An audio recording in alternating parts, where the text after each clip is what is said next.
भारतीय इतिहास में ना कई वीरों की कहानियां हैं, लेकिन कुछ नाम ऐसे हैं जो बहादुरी और वफादारी की मिसाल बन गए। आज हम एक ऐसे ही महान योद्धा राणा पूंजा भील की कहानी जानेंगे। तो सवाल ये उठता है कि आखिर कौन थे ये राणा पूंजा भील, क्या थी उनकी कहानी।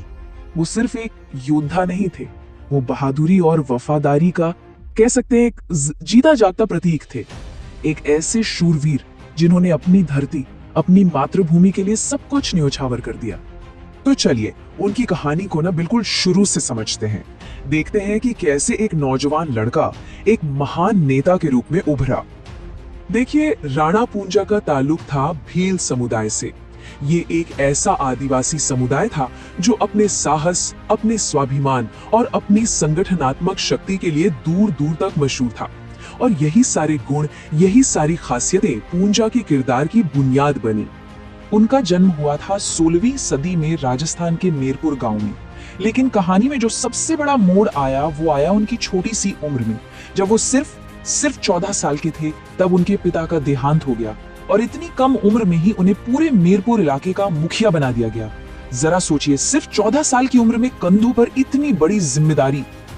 और उनकी यही लीडरशिप क्वालिटी, यही नेतृत्व क्षमता थी जो कहानी को एक बहुत ही अहम मोड़ पर ले आई। और वो मोड़ था मेवाड़ का बुलावा। वो साल था 1576। मेवाड़ के ऊपर न मुगल आक्रमण का खतरा मंडरा रहा था। एक बहुत बड़ी चुनौती सामने थी और ऐसे मुश्किल वक्त में महाराणा प्रताप को अपने राज्यों को बचाने के लिए भरोसेमंद साथियों की, सहयोगियों की सख्त जरूरत थी।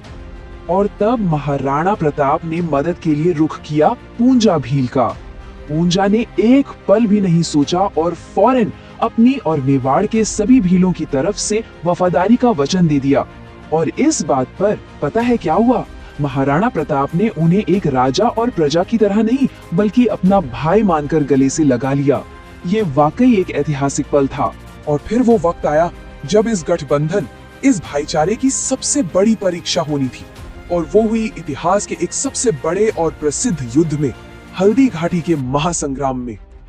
अब सवाल ये है कि इतनी विशाल मुगल सेना का सामना आखिर किया कैसे गया?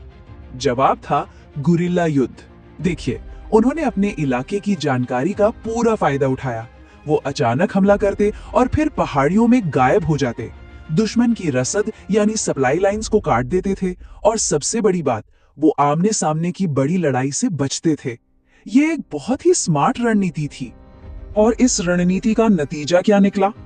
नतीजा ये हुआ कि भील योद्धाओं की इसी सूझबूझ और बहादुरी ने मुगलों को एक निर्णायक जीत हासिल ही नहीं करने दी। सच कहें तो मेवाड़ की रक्षा में उनका किरदार बहुत बहुत अहम था। युद्ध तो खत्म हो गया, पर राणा पूंजा की कहानी यहाँ खत्म नहीं होती। असल में उनकी असली कहानी तो अब शुरू होती है, उनकी उस विरासत में जो आज भी जिंदा है। उनकी विरासत का सबसे बड़ा और सबसे शक्तिशाली सबूत है मेवाड़ का राज चिन्ह। जरा इस पर गौर कीजिए। इसमें एक तरफ एक राजपूत योद्धा को दिखाया गया है और ठीक दूसरी तरफ एक भील योद्धा को। ये बराबरी का, सम्मान का प्रतीक है। राणा पूंजा और पूरे भील समुदाय को दिया गया एक ऐसा सम्मान जो हमेशा हमेशा के लिए इतिहास में दर्ज हो गया। तो अगर हम उनकी पूरी कहानी को देखें तो राणा पूंजा भील देशभक्ति और वफादारी की एक मिसाल बन गए।